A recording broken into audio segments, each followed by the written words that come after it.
Welcome back on new video. आज हम बात करेंगे अपने एनपीओ के लेक्चर में फर्दर कि सब्सक्रिप्शन का अमाउंट कैसे कैलकुलेट करते हैं। 3 नंबर के क्वेश्चन में अलग से आपको क्वेश्चन आ सकता है कि calculate the amount of subscription for a particular given financial year, या इसके अलावा जब आप फुल फ्लेज क्वेश्चन बनाएंगे जिसमें आपको receipt and payment account question में गिवन होता है और उसको यूज करते हुए और एडिशनल इंफॉर्मेशन को यूज करते हुए हमें अमाउंट ऑफ सब्सक्रिप्शन निकालना होता है। ठीक है, तो आइए आज जानते हैं कि सब्सक्रिप्शन की अकाउंटिंग ट्रीटमेंट कैसे करते हैं और इसके अमाउंट को कैसे कैलकुलेट करते हैं। Let's begin. देखिए, सब्सक्रिप्शन क्या होता है, what is subscription? Amount paid by members as recurring payment for continuing membership. ठीक है, देखिए एनपीओ जो है एक ऐसा बिजनेस जहां मैन्युफैक्चरिंग तो होता नहीं है, तो ऐसे बिजनेस में इनकम का स्रोत क्या है? डोनेशन है, ग्रांट है, तो उसी एक स्रोत में सब्सक्रिप्शन भी आता है। सब्सक्रिप्शन में क्या होता है कि जो मेंबर्स होते हैं वो एनुअली या फॉर अ गिवन पीरियड, ठीक है, समय के अंतराल पे कुछ पैसा फीस के रूप में एनपीओ को प्रोवाइड करते हैं। ठीक है, ताकि एनपीओ का नॉर्मल काम काज क्या हो सके, चल सके। ठीक है, और उसी अमाउंट को हम किस नाम जानते हैं? सब्सक्रिप्शन के अमाउंट से जानते हैं। तो so it's a recurring payment made by the members to the NPO.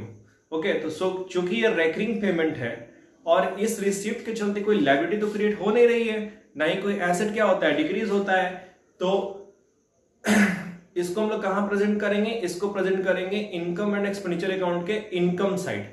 ठीक है, अब यानी हमको ये तो मालूम चल गया कि इसको प्रेजेंट कहां करना है। प्रेजेंटेशन जो इसकी हो रही है वो हो रही है shown as income on the credit side of income and expenditure account। ठीक है, इनकम एंड एक्सपेंडिचर अकाउंट के बारे में मैंने पिछले क्लास में ही आपसे बात करा था, तो मैंने उसमें आपको समझाया था कि इनकम एंड एक्सपेंडिचर अकाउंट में अगर कोई भी पार्टिकुलर इनकम है तो वो किस अमाउंट से शो होता है? वो शो होता है उतने अमाउंट से जो करेंट फाइनेंशियल ईयर से रिलेट कर रहा है। ठीक है, अगर कोई अमाउंट करेंट फाइनेंशियल ईयर से रिलेट नहीं कर रहा तो हम उसे क्या करते थे? छाट देते थे, राइट। और इस जो इनकम एक्सपेंडिचर अकाउंट था वो किस पे प्रिपेयर होता? अक्रूरल बेसिस पे। दैट मींस कि इनकम रिसीव हुआ या नहीं हुआ। ठीक है, कैश पोर्शन से मतलब नहीं है, जो ओवरऑल पूरे साल का बनेगा इनकम उतने अमाउंट से क्या करना है? हमें शो करना है, राइट। तो यहां पे इन सारी बातों को हम ध्यान में रखेंगे ताकि हमें कोई फॉर्मेट या ट्रिक याद ना करना पड़े। हम कंसेप्चुअली उसी नॉलेज को यूज करते हुए इनकम एक्सपेंडिचर वाले को सब्सक्रिप्शन के सारे क्वेश्चंस क्या कर ले? बना ले। ठीक है, तो आइए देखते हैं मैंने क्या किया है कि उसी नॉलेज को एक फॉर्मेट का रूप दे दिया है। ठीक है, यहां पे क्या है कि आपको क्वेश्चन में हो सकता है कि अमाउंट ऑफ सब्सक्रिप्शन जो साल के दौरान रिसीव हो रहा है वो गिवन हो, अगर ना भी गिवन हो तो आप रिसीट एंड पेमेंट अकाउंट में चेक कर सकते हैं कि पैसा आया है कितना टोटल सब्सक्रिप्शन के नाम से। ठीक है, उस अमाउंट को आप लिख लेंगे amount of subscription received during the year. ठीक है, यहां पे नोट कर लेना है। इसके बाद से आपको एडिशनल इंफॉर्मेशन दिए गए होंगे कि प्रीवियस ईयर आउटस्टैंडिंग इतना था, करंट ईयर का आउटस्टैंडिंग इतना है, एडवांस प्रीवियस ईयर में इतना था, एडवांस करंट ईयर में इतना है। ठीक है, तो हम वन बाई वन डिस्कस करेंगे कि किन आइटम्स को ऐड करना है और किन आइटम्स को लेस करना है, और साथ ही ये भी समझेंगे कि क्यों ऐड करना है या क्यों लेस करना है। ओके, तो देखिए ऐड वाले मैंने क्या किया है, ऐड को एक जगह और लेस को एक जगह रख दिया है। ठीक है, ताकि क्वेश्चन बनाने में क्या हो और प्रेजेंटेशन क्या हो, बेहतर तरीके से हो सके। ठीक है, लेकिन ये नेसेसरी नहीं है, आप ऐड लेस कर सकते हो, वो आपके ऊपर है। तो ऐड आइटम में मैंने यहाँ पे लिखा है आउटस्टैंडिंग सब्सक्रिप्शन करंट ईयर का। देखिए, अगर करंट ईयर का कोई भी पैसा बकाया है, मान लो कि साल का सब्सक्रिप्शन बन रहा है 1 लाख रुपया, लेकिन रिसीट एंड पेमेंट अकाउंट बोल रहा है कि पैसा आया मात्र 80,000 ही है, तो 20,000 तो आउटस्टैंडिंग हो गया करंट ईयर के नाम से। तो हम क्या करेंगे, हमको तो पूरा 1 लाख शो करना है ना, तो हमने क्या किया कि आउटस्टैंडिंग सब्सक्रिप्शन करंट ईयर 20,000 यहाँ पे शो कर देंगे। ठीक है, इसके बाद जो दूसरा आइटम हमें ऐड करना है वो है एडवांस सब्सक्रिप्शन प्रीवियस ईयर का। तो देखिए, अगर मान लीजिए करंट अकाउंटिंग ईयर 19-20 चल रहा है, ठीक है, अब 19-20 अगर करंट फाइनेंशियल ईयर है तो प्रीवियस ईयर क्या हो गया? 18-19। तो अगर 18-19 में मुझे 20,000 रुपए रिसीव हुए थे सब्सक्रिप्शन के नाम से, जो कि था किसके लिए? 19-20 के लिए, तो ये क्या हो गया, जो प्रीवियस ईयर में आपको एडवांस मिला वो तो करंट ईयर में यूटिलाइज होगा ना, ठीक है। करंट ईयर से रिलेट कर रहे हैं कि नहीं कर रहा है, तो जो भी अमाउंट करंट ईयर से रिलेट कर रहा है हम क्या करेंगे, उसको कंसीडर करेंगे, तो लाके फिर ऐड कर दिए advance subscription previous year. Okay, I hope clear होगा। इसके बाद से लेस में जब आएंगे तो लेस में है आउटस्टैंडिंग सब्सक्रिप्शन प्रीवियस ईयर का। भैया पिछले साल का अगर बकाया था, पिछले साल मान लो 10,000 रुपए बकाया थे, तो इस साल जो सब्सक्रिप्शन रिसीव हो रहा है तो उसमें तो पहले से रिसीव हुआ होगा किसका, प्रीवियस ईयर वाले का। तो हम प्रीवियस ईयर के अमाउंट को क्या करेंगे, उतने से छाट देंगे, डिडक्ट कर देंगे, निकाल देंगे, ठीक है। तो यहाँ पे हमने लेस कर दिया आउटस्टैंडिंग सब्सक्रिप्शन प्रीवियस ईयर का, और फिर मैंने लेस किया है एडवांस सब्सक्रिप्शन करेंट ईयर का। करेंट ईयर का सब्सक्रिप्शन को क्यों लेस किया गया, क्योंकि करंट ईयर में आपको जो भी एडवांस मिल रहा है वो इस साल का इनकम नहीं है, वो इनकम है आने वाले साल का, ठीक है, कमिंग अकाउंटिंग पीरियड का। तो हम क्या करेंगे, इसको भी छाट देंगे क्योंकि रिलेट नहीं कर रहा है। जब आप ये सारे एडजस्टमेंट कर लोगे, ये सारी चीजें ऐड लेस कर लोगे, तो जो अमाउंट लास्ट में बचेगा, राइट, यहाँ पे देखो, पहले मैंने क्या किया, इन लोगों को ऐड किया, ऐड करके बाहर लाया, सम टोटल किया इन दोनों को, यहां अमाउंट आ गया। इसके बाद से इन ये सब्ट्रैक्शन वाले आइटम है, तो इनको समअप किया, फिर बाहर लाके क्या किया, सब्ट्रैक्ट किया, और नीचे में जो फाइनल अमाउंट निकला, ये अमाउंट कौन सा बना कि साल का सब्सक्रिप्शन जो टोटल बन रहा है करंट ईयर के लिए ओनली, वो अमाउंट हमको मिल चुका है।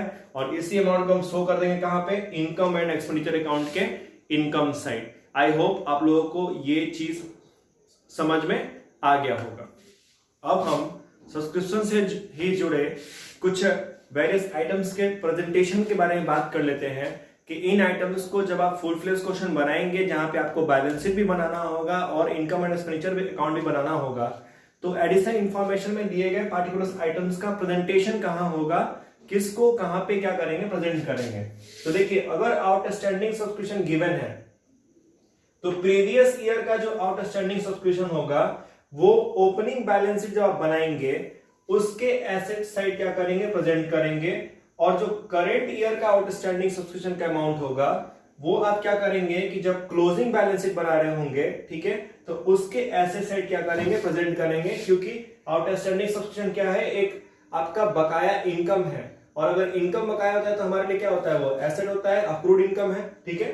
तो you will present it on the asset side, ठीक है, whether it is previous outstanding और closing outstanding, ठीक है। But the previous outstanding will be shown in the previous balance sheet and closing outstanding will be shown in the closing balance sheet. Okay. Then let's talk about advance subscription. Advance subscription means what? Subscription is an income. The income received in advance. Okay. So if you receive any income on advance basis, it's become a liability for you, right? तो हम क्या करेंगे कि जो हमको advance subscription मिल रहा है अगर प्रीवियस ईयर का है तो उसको प्रीवियस ईयर के ओपनिंग बैलेंस शीट में प्रेजेंट करेंगे लायबिलिटी की तरफ, और अगर साल के अंत में एडवांस मिल रहा है तो उसको प्रेजेंट करेंगे क्लोजिंग बैलेंस शीट के लायबिलिटी साइड, राइट।